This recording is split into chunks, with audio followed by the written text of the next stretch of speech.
Group 1 పై high court ఇచ్చిన తీర్పును అమలు చేయాలని గ్రూప్ 1 పరీక్షలను రద్దు చేయాలని BRS MLC Dasoju Shravan Kumar demand చేశారు.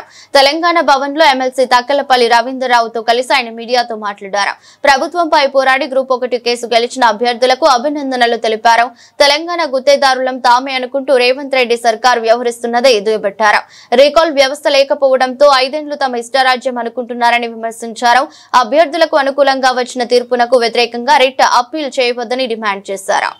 మీకు చెప్పాలా, ఇంత పెద్ద తతంగం జరుగుతుంటే సందట్లో సడమియాల లెక్క బీజేపీ వాళ్ళు వీళ్ళు ఉలుకుపల్కి వినపడదా అన్న? మీకేమన్నా విన్నారే?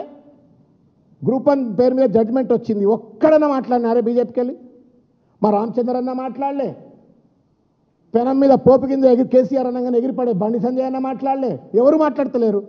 ఎందుకు? రేవంత్ రెడ్డి మీద ఇట్స్ బ్లాక్ స్పాట్ అని రేవంత్ రెడ్డి ఆయన మీద మచ్చబడదో ఏమైనా అనుకుంటున్నారో ఏం పడో ఒక్కరిని మాట్లాడతలేరు. మీ నోట్లకి ఏమైనా తాళాలు వేసుకున్నారా అన్న? మీరేమన్నా ఎందుకో మాట్లాడతలేరు? మీరు బీజేపీ పార్టీని ప్రజల కోసం నడుపుతున్నారా, రేవంత్ రెడ్డిని కాపాడడం కోసం నడుపుతున్నారా? మీరు రేవంత్ రెడ్డి రక్షకులా? మీరేమన్నా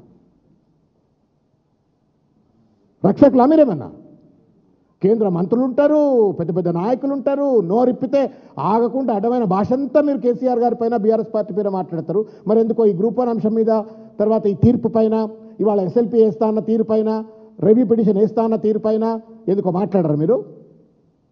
సినిమా డ్రామా చేసిండ్రు బండి సంజయ్ గారు. ఒకరోజు మొత్తం బ్యానెట్ ఎక్కి నిలబడ్డాడు అశోక్ నగర్లో. ఎక్కడ పోయింది ఆయన? మేమందరం పోయినమేయాల.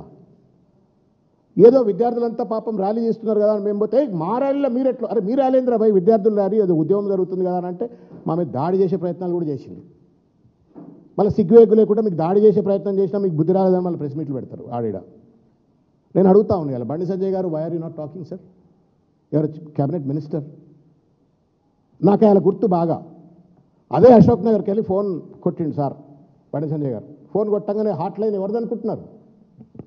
కిషన్ రెడ్డిది కాదు, లేకపోతే లక్ష్మణ్ది కాదు, రామచంద్రరావుది కాదు, ముఖ్యమంత్రి రేవంత్ రెడ్డితో హాట్ లైన్ బండి సంజయ్ గారికి. అదే బ్యానెట్ మీద మహేష్ బాబు నిలబడ్డాడు ఆయన, చుట్టంతా చీర్ గ్యాంగు నిలబడి ఫోన్ కొడతాడు. ఫోన్ కొట్టంగానే ఆయన ఫోన్ ఎత్తుతాడు.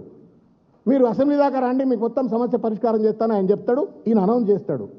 సరే, జరిగిన ఎగ్జామ్లు, తతంగము, వయలేషన్స్, కోర్టు కేసు ఇదంతా మీరు చూస్తూనే ఉన్నారు. నేను అడుగుతా ఉన్నా బండి సంజయ్ గారు, అంత హాట్ లైన్ సంబంధాలు ఉన్నాయి కదా సార్, మరి రిట్ పిటిషన్ వేయొద్దని చెప్పండి సార్, రిట్ అపీల్ చేయొద్దని చెప్పండి సార్.